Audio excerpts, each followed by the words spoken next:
Welcome to Becoming God's Man Devotionals, week of August 7th, 2017.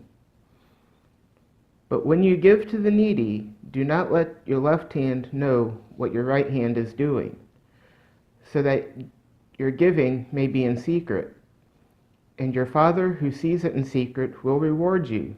Matthew 6, verses 3 and 4. What's your motivation? Why do you do what you do? Are your actions done so that others may see what you're doing and so you get praise for it? Or would you rather not be recognized for the things that you do? In these verses placed within the Sermon on the Mount, Jesus is touching on this very subject. You see, the religious elite of the day were known for publicly displaying their righteousness.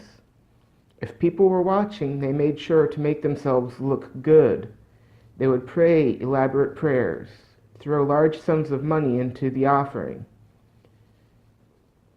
If it would get the people to look at them and comment on how good they are, they would do it.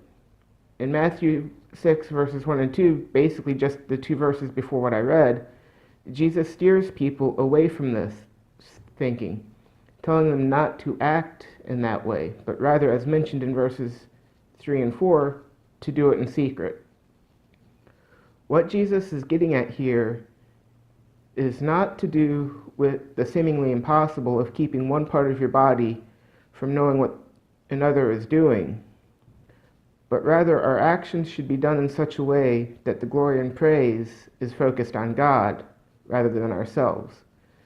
The Pharisees were all about, look at me, while Jesus tells us that we should be going, look at God, look at God.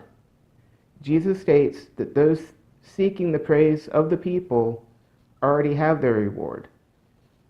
That is because rather than seeking God's glory and God's favor, they are in actuality seeking the praise of the people and to have their egos stroked. So they have gotten exactly what it is that they are seeking. But those that seek God's favor, those that do good in secret, will receive God's grace as a reward. So I ask again, what's your motivation? Do you seek the praise of others, or do you seek to please God?